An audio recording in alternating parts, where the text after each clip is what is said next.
We need to pass an economic rescue plan for the middle class, and we need to do it not 5 years from now, not next year. We need to do it right now. So today I'm proposing a number of steps that we should take immediately to stabilize our financial system, provide relief to families and communities, and help struggling homeowners. It's a plan that begins with one word that's on everybody's mind, and it's easy to spell: J-O-B-S, jobs. We've got to work on jobs.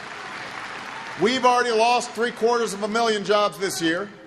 Some experts say that unemployment may rise to 8% by the end of next year. We can't wait until then to start creating new jobs. And that's why I'm proposing to give our businesses a new American job tax credit. Instead of giving tax credits and tax breaks to companies that ship jobs overseas, what we're going to do is say to American companies, for each new employee you hire in the United States over the next 2 years, you are going to get a tax break. That makes sense.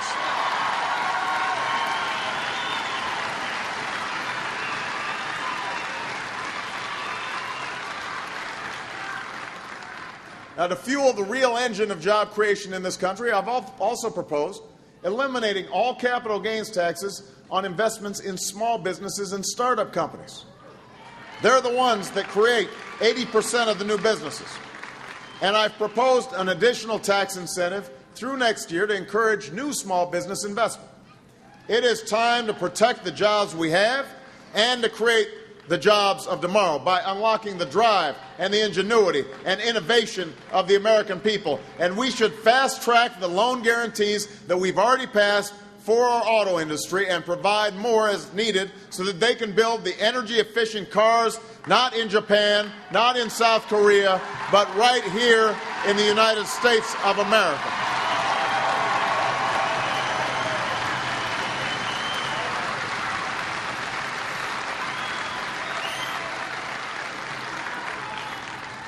We'll also save 1 million jobs by creating a jobs and growth fund that can provide money to state and local communities so that they can move forward with projects to rebuild and repair our infrastructure. A lot of these projects and these jobs are at risk right now because of budget shortfalls, but this fund will make sure they continue. So that's point number one. Let's create some jobs right now and put people back to work. Number two, the second part of my rescue plan is to provide some immediate relief to families who are watching their paychecks shrink and their jobs and life savings disappear. Now, I've already proposed a middle-class tax cut for 95% of workers and their families. But today I'm calling on Congress to pass a plan so that the IRS will mail out the first round of those tax cuts as soon as possible. We should get you a rebate in your pockets to deal with heating your homes this winter, making sure that you can afford the new coat for your child, or maybe even a new computer to help them at school. We should also extend and expand unemployment benefits to those Americans who've lost their jobs and are having a tough time out there finding new ones in this weak economy.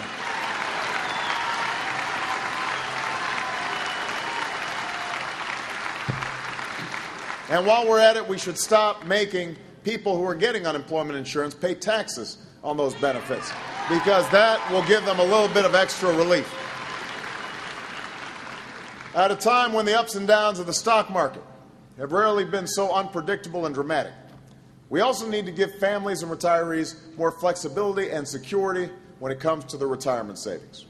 I want to give credit where credit is due. I welcome Senator McCain's proposal to waive the rules that currently force our seniors to withdraw from their 401ks even when the market is bad. I think that's a good idea, but I think we need to do even more.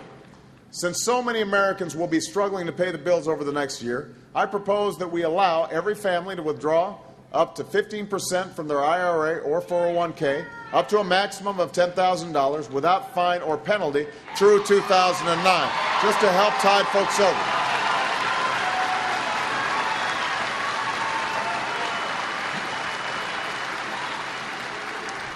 This will help families get through the tough times, get through this crisis without being forced to make painful choices like selling their homes or not sending their children to college.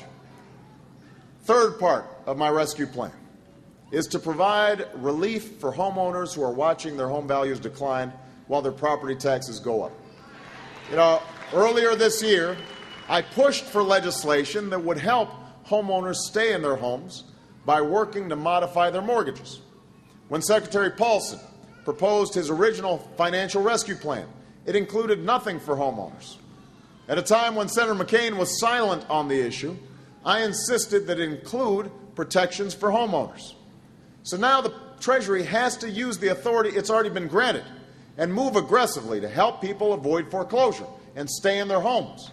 We don't need a new law, and we certainly don't need a new $300 billion giveaway to banks like Senator McCain has proposed. We just need to act quickly and decisively. Get people in line to start modifying those mortgages. I've already proposed a mortgage tax credit for struggling homeowners worth 10% of the interest you pay on your mortgage, and we should move quickly to pass it. And we should change the unfair bankruptcy laws that allow judges to write down your mortgage if you own 6 or 7 homes, but not if you only have 1. That makes no sense.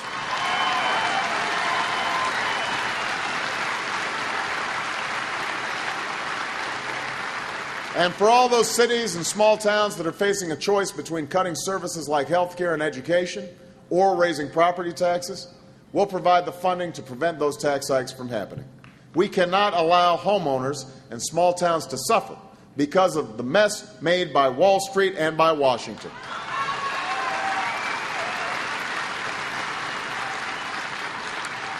And for those Americans in danger of losing their homes, today I'm also proposing a 3-month moratorium on foreclosures. If you're a bank or a lender that is getting money from the rescue plan that passed Congress, and your customers are making a good faith effort to make their mortgage payments and renegotiate their mortgage, you will not be able to foreclose on their home for 3 months. We need to give people the breathing room to get back on their feet.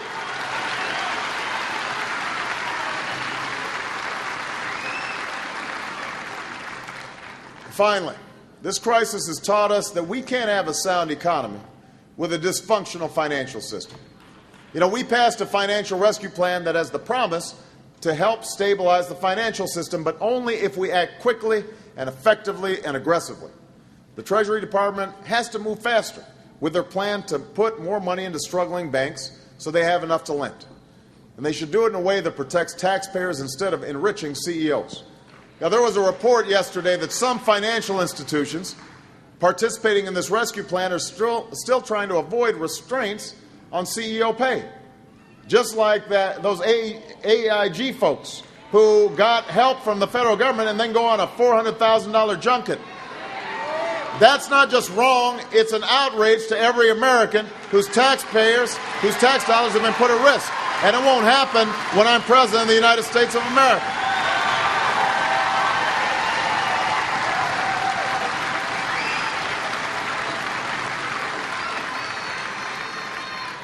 No major investor would ever make an investment if they didn't think the corporation was being prudent and responsible.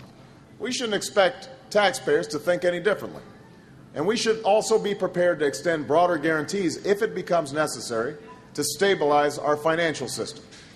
And I believe that the Treasury should not limit itself to purchasing mortgage-backed securities. It should help unfreeze markets for individual mortgages, for student loans, for car loans, and for credit card loans. And I think we need to do even more to make loans available to 2 very important areas of our economy: small businesses and communities. Now, this past Friday, I proposed a small business rescue plan that would create an emergency lending fund to lend money directly to small businesses that need cash for their payroll or to buy inventory. It's what we did after 9/11, and it allowed us to get low-cost loans out to tens of thousands of small businesses. And we also need to make it easier for private lenders to make small business loans by expanding the Small Business Administration's loan guarantee program. By temporarily eliminating fees for borrowers and lenders, we can unlock the credit that small firms need to pay their workers and keep their doors open. Now, today I'm also proposing that we maintain the ability of states and local communities that are struggling to maintain basic services without raising taxes to continue to get the credit they need. Congress should pass this emergency rescue plan, the rescue plan for Main Street, as soon as possible. If Washington can move quickly to pass a rescue plan for our financial system, there's no reason we can't move just as quickly to pass a rescue plan for our middle class that will create jobs and provide relief and help homeowners. And if Congress does not act in the coming months, it'll be one of the first things I do as President of the United States of America.